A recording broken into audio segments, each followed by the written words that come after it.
Good morning everyone. आज कर रहे बच्चों हम लोग क्लास 10th मैथ्स एनआईओस का chapter number 23 trigonometric ratios of some special angles. और आज हम कर रहे हैं इसकी एक्सरसाइज 23.2। तो पढ़ते हैं इसका 10th क्वेश्चन क्या है। बोल रहा है two man are on either side of a cliff which is 80 meter high. एक क्लिफ है, मतलब एक चट्टान समझ लीजिए आप, या हल्की छोटी सी एक पहाड़ी समझ लीजिए। उसके दोनों तरफ दो लोग खड़े हैं, either side of the cliff. Two mans, दो मैन इधर उधर खड़े हैं। क्लिफ की ऊंचाई जो है वो है 80 मीटर।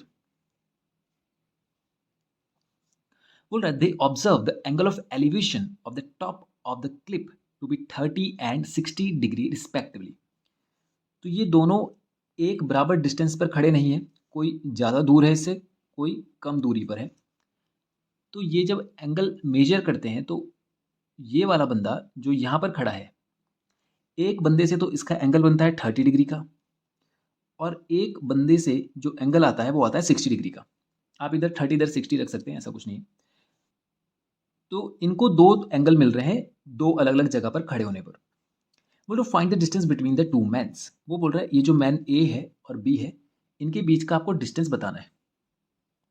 ठीक है, अब देखिए बच्चे, ये जो डिस्टेंस है ये बताया जा सकता है आसानी से अगर हमें ये और ये दोनों दूरियां अगर हमें पता हो तो। मतलब यहाँ से यहाँ तक का डिस्टेंस हमें पता चल जाए और यहाँ से यहाँ तक पता चल जाए, तो इन दोनों को हम जोड़ देंगे, ऐड कर देंगे।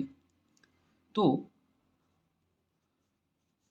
अच्छा, इसको हमने ए बी नाम दे दिया था, इसको सी दे देते हैं, इसको सी दे देते हैं और इसको डी दे देते हैं।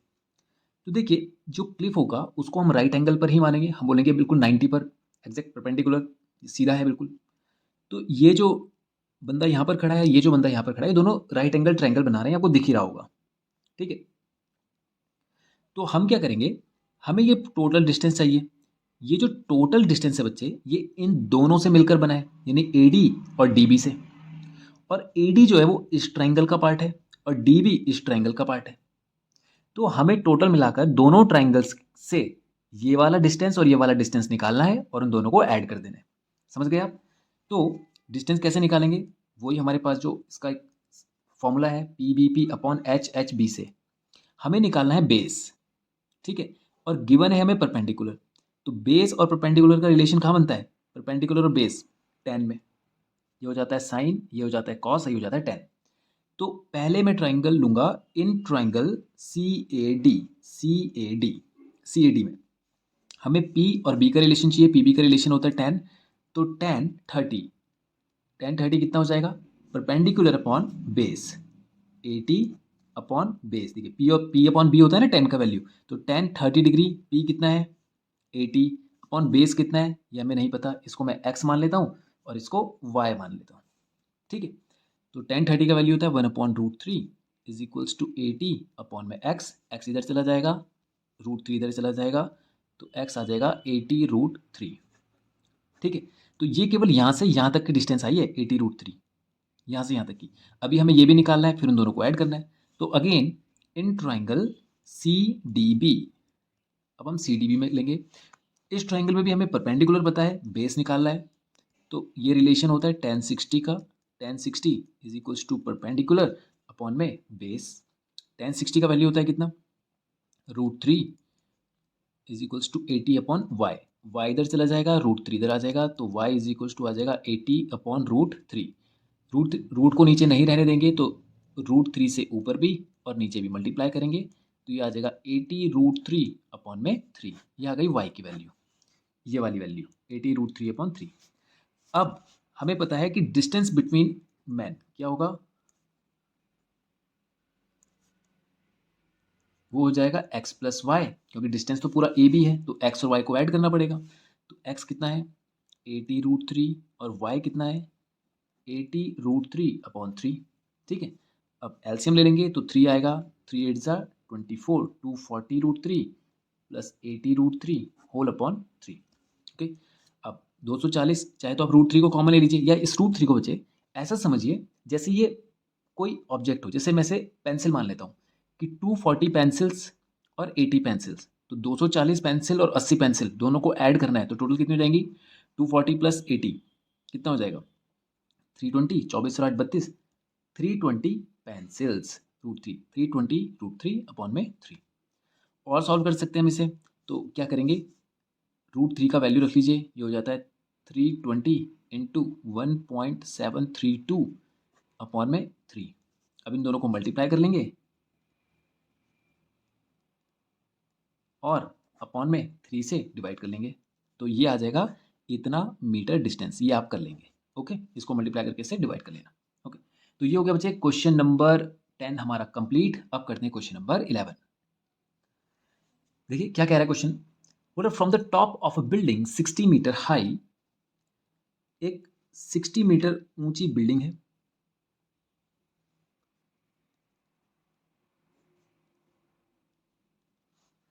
The angles of depression of the top and bottom of a tower. एक टावर है बच्चे, उसके टॉप यानी यहां से, इस बिल्डिंग के टॉप से इस टावर के टॉप का एक एंगल बन रहा है और इस टावर के बॉटम से एक एंगल बन रहा है। अब हमें कैसे पता चला कि ये टावर छोटा है? ये बच्चे आप यहां पर देखिए, उसने बोला एंगल ऑफ डिप्रेशन। डिप्रेशन का मतलब होता है कि नीचे की तरफ देखने पर जो एंगल बने वो डिप्रेशन वाला एंगल है। तो नीचे की तरफ तभी तो देखेगा जब टावर जो होगा इस बिल्डिंग से छोटा होगा, क्योंकि अगर टावर बड़ा होगा तब तो इसको ऊपर की तरफ देखना पड़ेगा और उसको कहेंगे एंगल ऑफ एलिवेशन। तो डिप्रेशन कहा था उसने, तो हमें पता चल गया कि टावर जो होगा वो छोटा है और एक एंगल यहाँ बन रहा है, यहाँ से। तो असल में ये जो डिप्रेशन वाला जो एंगल है बच्चे, ये ना असल में यहाँ से ऐसे बनाया जाता है कि आप अपनी आंखों की सीध में बेस बना लेते हैं, इसको एंगल बना लेते हैं, फिर उससे ये ऑल्टरनेट इंटीरियर एंगल हो जाता है। तो कुल मिलाकर आप ऐसे भी ले सकते हैं, कोई फ़र्क नहीं आएगा कोई। ठीक है, अगर आपको कन्फ्यूज़न हो रहा है तो आप सीधा यहाँ पे से समझ लीजिए इसको कि ये वाले एंगल की बात कर रहा है। ठीक है, तो ये बोल रहा है ये 45 डिग्री है। अब देखिए क्या बोला उसने, depression of the top and bottom. पहले टॉप आएगा फिर बॉटम आएगा, तो पहले टॉप आया 45 और फिर बॉटम के साथ, मतलब उसी टावर के बॉटम के साथ बनाता है क्या, 60 डिग्री का एंगल। ठीक है, फिर बोले find the height of the tower. आपको इस टावर की हाइट बतानी है बच्चे, ये वाली, और and it's distance from the building, और इस टावर की इस बिल्डिंग से जो डिस्टेंस है ये भी बतानी है। ठीक है,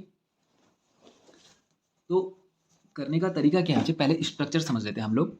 देखिए देखिए बच्चे, अगर आपको कोई भी यहाँ पर डायमेंशन फाइंड करनी है, जब हम ट्रिग्नोमेट्री कर रहे होते हैं, आपको हाइट फाइंड करनी है, हाइपोटेन्यूज फाइंड करना है, बेस फाइंड करना है, कुछ भी फाइंड करना है, तो आप उसके लिए आपके पास एक राइट एंगल ट्रायंगल होना चाहिए। अब आप देख रहे होंगे कि ये वाली जो साइड है, इससे एक ट्रायंगल तो ये बन रहा है, ये वाला, और ये राइट एंगल तो बिल्कुल नहीं दिख रहा है। दिख रहा है आपको, राइट एंगल नहीं है, तो यानी ये इस ट्रायंगल से तो नहीं आ पाएगा। ठीक है, तो इसको कैसे करेंगे, आप यहाँ पर एक ट्रायंगल देख रहे होंगे, ये भी राइट एंगल ट्रायंगल है, ये वाला। ठीक है, और ये बड़ा वाला भी राइट एंगल ट्रायंगल है, ये दिख रहा है आपको, ये वाला। तो हम इन दोनों ट्रायंगल की मदद से इन दोनों चीज़ों को फाइंड करेंगे, हाइट ऑफ द टावर और distance of the tower. Okay, तो सबसे पहले इसको हम नेमिंग कर देते हैं ए बी सी, और इसको डी बना लेते हैं, इसको ई बना लेते हैं। हम बोलेंगे इन ट्रायंगल ए बी सी। सबसे पहले मैंने ए बी सी वाला ट्रायंगल लिया है, क्यों?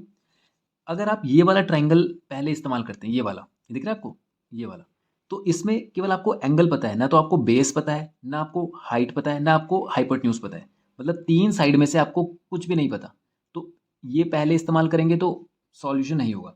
अगर मैं पहले इस वाले ट्रायंगल का इस्तेमाल करूँ, देखिए ए बी सी वाले का, तो इसमें देखिए हमें परपेंडिकुलर पता है, एंगल पता है, तो यहाँ से हम बेस निकाल लेंगे, है कि नहीं? और उसी बेस को हम यहाँ पर रख देंगे, तब इस ट्रायंगल से हम सॉल्व कर पाएंगे, तब हमें कुछ मदद मिलेगी। तो सबसे पहले हम क्या करेंगे, इन ट्रायंगल ए बी सी हमें परपेंडिकुलर पता है और बेस निकालना है, तो रूल क्या है, P B P upon H H B.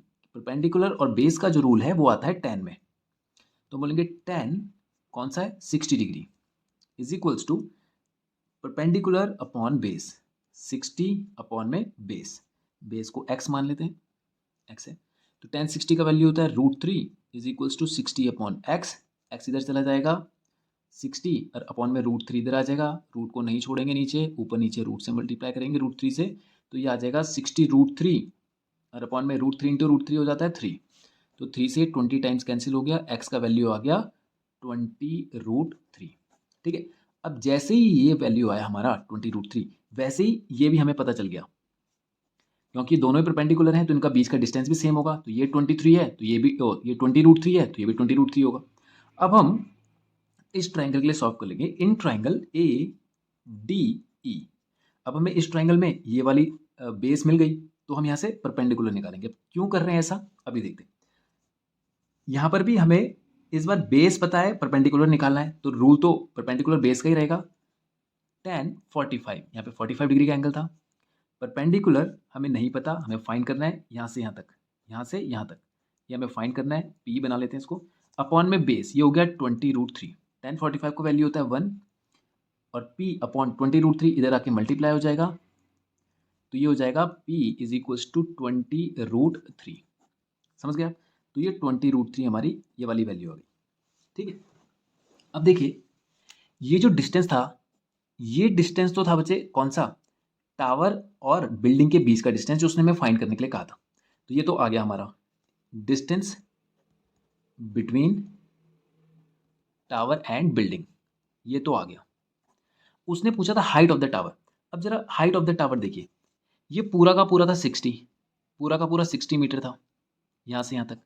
इसमें से ये हमें पता चल गया कितना है, 20√3 है। तो ये 20√3 है यहाँ से यहाँ तक, 60 पूरा था, तो उसमें से जो यहाँ से यहाँ तक होगा, ये टावर भी तो उतना ही होगा। देख रहे हैं आप, ये देखिए, ये जो यहाँ से यहाँ तक का डिस्टेंस है, यही डिस्टेंस इसका भी होगा, यही लेंथ इसका भी होगा। तो अगर मैं ये फाइंड कर लूँ तो मुझे ये भी मिल जाएगा। तो ये कैसे आएगा, 20√3 मेरा ये आ चुका है, 60 पूरा था, तो 60 में से अगर मैं 20√3 माइनस कर दूं तो ये मिल जाएगा मुझे, बिल्कुल मिल जाएगा। तो हम करेंगे height of tower is equals to होगा 60 माइनस 20√3। ठीक है, अब चाहे तो आप 20 इंटू 1.732 ये वैल्यू रख लीजिए, तो ये हो जाएगा 60 माइनस कितना हो जाएगा, 22 ज़ा 40 कैरी 4, 23 ज़ा 60 प्लस 4 64 कैरी 6, 27 ज़ा 140 प्लस 6 146 कैरी 14, 21 ज़ा 20 प्लस 14 कितना होता है 34, 1 2 3 1 2 3। तो 34.640 आप माइनस करेंगे, तो इस तरह से माइनस करेंगे 60.000 और 34.640, 06352 25.360 ये आ जाएगी हाइट ऑफ द टावर। समझ गया? तो इसलिए हमें यहां से चलना पड़ा कि पहले हमें ये निकालना पड़ा बड़े वाले ट्राइंगल से बेस, वही बेस हमने इस वाले ट्राइंगल के लिए लगाया, फिर वहां से हमने ये फाइंड किया ये हाइट, और जैसे ये हाइट आया टोटल में से हमने इसको माइनस किया तो यहां से यहां मिल गया, और जो यहां से यहां होगा वही यहां से यहां होगा। तो सबसे पहले बेस निकालेंगे फिर उसके बाद ये आएगा। ओके, तो ये हो गया क्वेश्चन नंबर 11 कंप्लीट। करते हैं क्वेश्चन नंबर 12। देखते हैं क्या कह रहा है क्वेश्चन।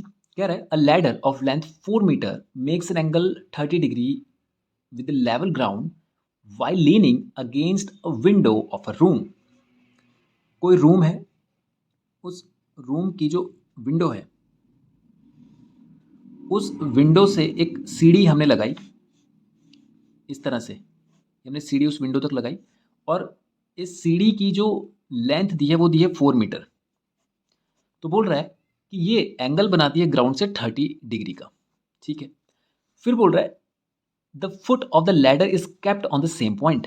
इस लैडर का जो फुट है वो इसी पॉइंट पर रखना है आपको, इसको हिलाना नहीं है इस जगह से। It is made to the lean against a window of another room on its opposite side. इसके ठीक अपोजिट साइड पे एक और रूम है यहां पर। ठीक है, यहां पर एक रूम है, उसमें एक विंडो है, जैसे यहां पर एक विंडो रही होगी, यहां पर एक विंडो है। उस विंडो से जब ये सीढ़ी लगाई गई, उस विंडो से मिलाई गई, तो ये बनाती है तब एंगल कितने का, 60 डिग्री का, ये वाला। समझ गए आप कि इसको उठा के इन्होंने ऐसे किया होगा, ऐसे। तो क्या करना है हमें कि ये वाला जो है ना, ये ऐसे करके ये ऐसे कर दिया इन्होंने, तो ये वाला 60 डिग्री का एंगल बना। ठीक है, तो बोल रहा है find the distance between the rooms. वो बोल रहा है ये वाला डिस्टेंस आपको फाइंड करना है। ठीक है, तो अगर ये सीढ़ी है तो ये भी 4 मीटर होगी।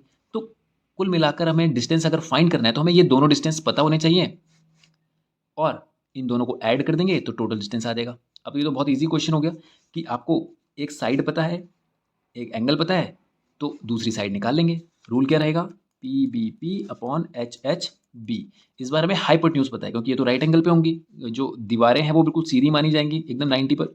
ये जो सीढ़ी है वो हाइपोटेन्यूज की तरह बिहेव कर रही है, यानी हमें एच पता है और हमें बेस चाहिए, तो यानी एच और बेस, एच और बी ये किस पे बनता है, ये वाला रिलेशन कॉस पे बनता है, क्योंकि साइन हो गया, ये कॉस हो गया, ये टेन हो गया। तो एच बी बोल लीजिए या बी एच बोल लीजिए, ये कॉस पे बनेगा। तो पहले हम ले लेते हैं एक triangle A B C D E, हम ले लेते हैं A B C. In triangle A B C tan 60 is equals to B upon H, B upon H, H कितना है 4 मीटर।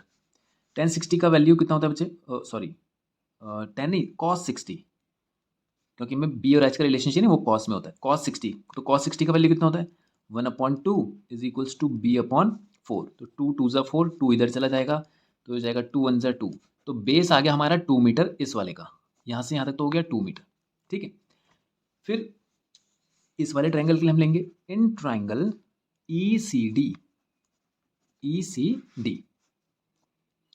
यहाँ पर भी हमें हाइपोटेन्यूज पता है, बेस चाहिए, तो हाइपोटेन्यूज और बेस क्या बनेगा cos 30।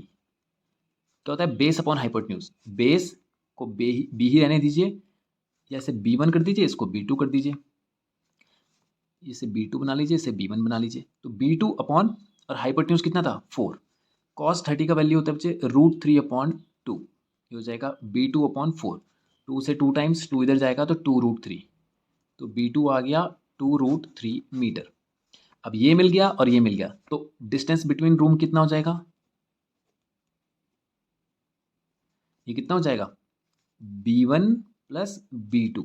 तो b1 कितना था 2 और b2 कितना था 2√3, तो कितना हो जाएगा 2 + 2 × 1.732, तो 2 + 2 2 ज़ा 4, 2 3 ज़ा 6, 2 7 ज़ा 14, 2 1 ज़ा 2 + 1 3, तो 3 + 2 कितना हो जाएगा 5.464 मीटर।